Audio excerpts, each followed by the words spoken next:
Hey everyone, this is Austin Pez Howell here for the Movie Hero Network. Just got out of the theater for the special early fan screening of Godzilla Minus One. I'm a huge Godzilla fan, and I was so happy to be able to see this one as soon as possible. I've been jazzed for this movie. Got a couple of my Godzilla friends right here. They're gonna maybe join me for this review. See, I got blue and purple. How about that? I got those. You got a little melted core Godzilla versus Destroyer here. I got some other ones off screen, but blue would be appropriate because he lights up blue in this one. Godzilla Minus One, man. This is one I've been looking forward to for a long time. The fact that we're getting a new Toho created Godzilla movie basically just in time for the 70th anniversary is pretty awesome. And the fact that it's a really good time to be a Godzilla fan right now. We've got Godzilla Minus One, we've got the Monarch series, Godzilla vs. Kong 2 is coming out next year. So we've really been spoiled as kaiju fans. With the state of Godzilla right now, which is pretty great. Fathom Events did a ton of classic Godzilla screenings this year. I went to a bunch of them. Godzilla versus Mechagodzilla from the Millennium series. I got to see Godzilla 2000 a few weeks ago.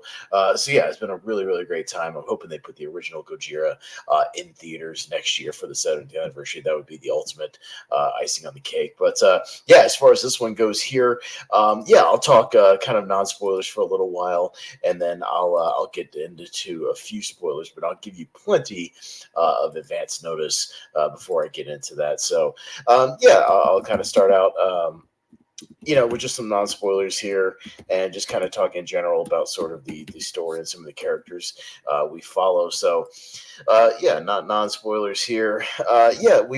It's post World War II. Sorry, I'm just making a little banner here. Non-spoiler. That's not good.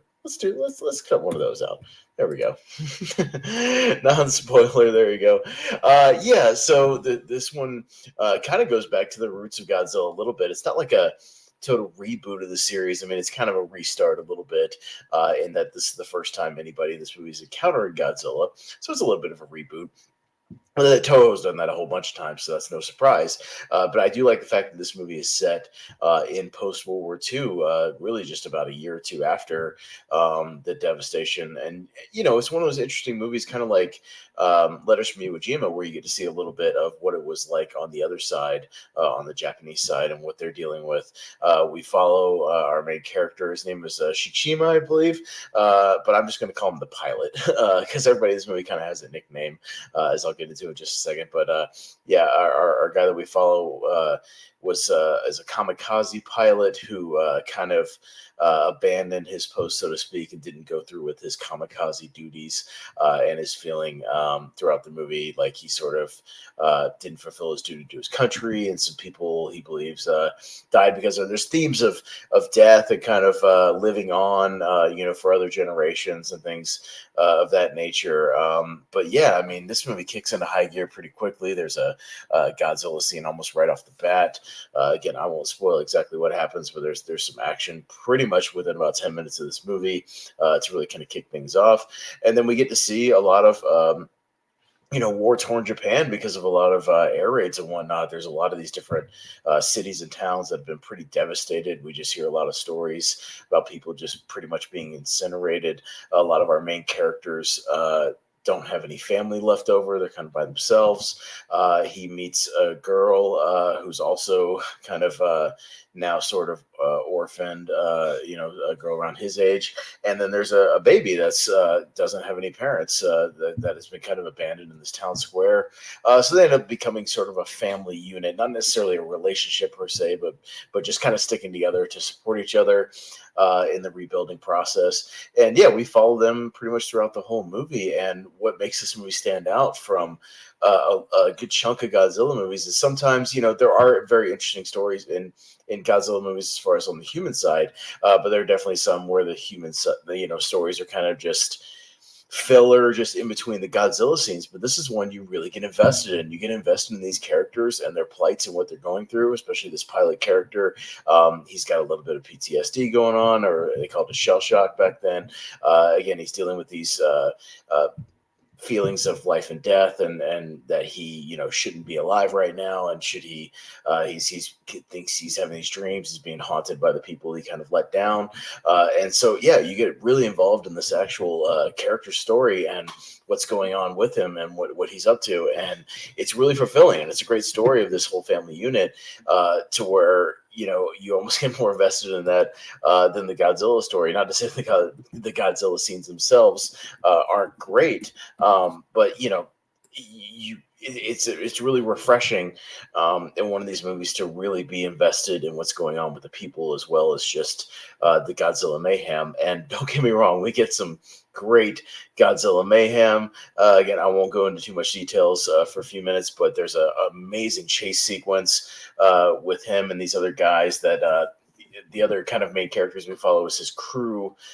He gets a job sweeping up mines and destroying mines that have been left in the sea. So they go around and kind of use some tools to kind of bring him to the surface, and then they shoot him, make him blow up, and kind of get rid of him. And so you get him, you get these two characters called Doc and Kid, so that's easy to refer to them as that. And then you get the captain, who I and everybody in the movie just kind of refer to as the captain. But they're really good, really fun group of guys that you get to follow here, and they get a lot to do, obviously, later in the movie. But man, there's a chase sequence in this thing where Godzilla really kind of shows his full size. I mean, not standing up in like in the ocean or anything like that, but this his full potential and his strength in this really tension-filled sequence where he's chasing them and then encounters an actual battleship. And man, it's a great scene. It's really good stuff here, and it really kind of kicks the movie into high gear and really sets the stakes for what's going to happen. The first scene where he makes landfall is pretty damn incredible and starts tearing apart this coastal town. Let me just say, again, no spoilers, but what they do with his atomic breath, his heat ray, so to speak, is absolutely spectacular and devastating in this movie.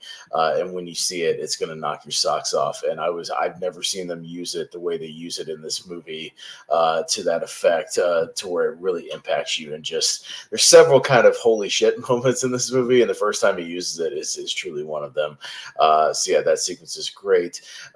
We get some more stuff kind of out at sea later, but again, all the stuff in between is still really compelling. All these cities that are devastated, they really don't have any defenses. They don't have support from the world. Obviously, it's right after that the U.S. is moving on to focus on the Soviets, and they've kind of sort of abandoned Japan right after all this stuff. So they're kind of on their own. The military is in shambles, obviously. And so they have to come up with some plans to try to deal with this threat. And that's kind of what the movie hinges on. There's great callbacks and great circle rounds to things we see early in the movie, if you're paying attention. And again, just some really good sort of human stories mixed in here of family, of life, of the importance of living on and creating a new generation and whatnot. And you get really, really invested in it in between all the Godzilla sequences, which is really great. You're not squirming in your seat just waiting for Godzilla to show up again. You're truly invested in all this stuff right up until the end. So I can't recommend this movie highly enough. Again, I'll get into a little bit of spoilers here in a second for anybody who's interested. But I'll say this: if you're a casual Godzilla, I'm a pretty hardcore Godzilla fan, so I was obviously excited for this movie, and I think it delivers on every aspect, and it's easily one of my favorite movies of the year. But if you're just kind of a casual Godzilla fan, or you've only seen the movies in passing or one here and there and whatnot, this is a great spot to get in and really get invested in this, because again, the time period is great. It's like kind of watching the first in a series or something like that. They really spell out kind of what Godzilla is and what his capabilities are and how scary he is.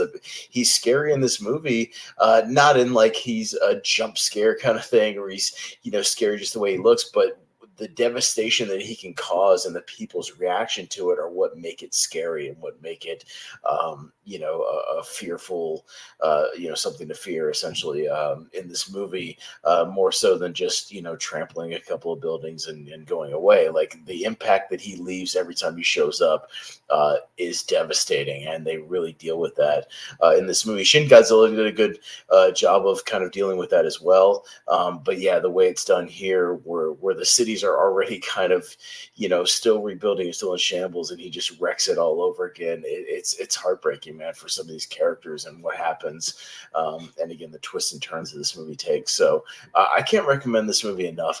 This is easily going to be one of my favorite movies of the year. I'm already making my plans to see it again next week and watch it again and really dig into it. But yeah, if you've never really dug into Godzilla lore or kaiju lore or anything like that, this is a great place to jump in, I think, along with the original 54 film. But even if you haven't seen that one, or if you're just like, I don't know if I see an old black and white movie or whatnot, even though that movie's great, this is a great one to jump in on. And the fact that this movie was made, from everything I'm reading, for like 20 million bucks, and it looks as good as it does. The effects are good.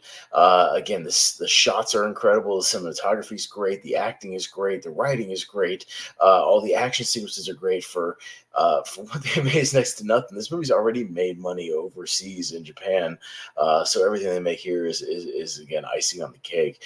And the fact that this movie looks as good as it does should put a lot of these big companies to shame and show you that you can do these movies for a reasonable budget and make it impactful and make it great. So yeah, but absolutely one of my favorite movies of the year so far. So yeah, that's kind of my non-spoiler thoughts. I'll get into some spoilers here, although it's not like mega spoilers, like it would really kill you if you heard a few of these things. But for anybody who's interested, turn it off now if you want to see the movie and don't want to know spoilers, but I'll get into just a few things here. So again, the plan that they kind of put in place, they have to get these private citizens, including kind of all of our main characters. There's no military backing. They get a hold of a few old destroyers that are about to be decommissioned, and they come up with a plan to try to use the ocean against him, to use some decompression, use some pressure, and try to kill him by sinking him to the bottom of this trench. You got to bring him back up quickly and just really doing some sort of natural damage to him, because they realize pretty quickly that guns and and then bombs and things just don't work up against him.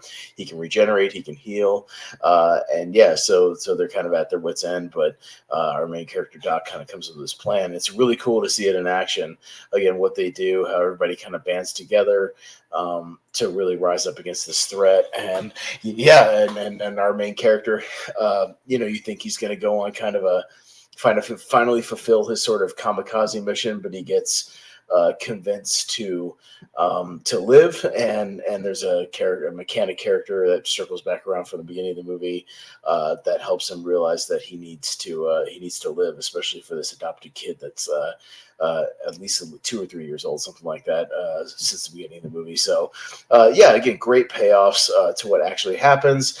There's a good tease at the end for what could happen in the future. Man, they used the classic music a couple of times, which I was happy to hear. I didn't know if they were going to use it or not, but the classic dun dun dun dun dun dun dun dun dun, and when they kick it in, it's perfect timing when they do. Again, it brings the weight to those scenes. As a Godzilla fan, it obviously put a big smile on my face anytime they ramped up the classic music. But yeah, all the characters have nice payoffs, and again, great human story to go along with the Godzilla action, and everything balances out perfectly.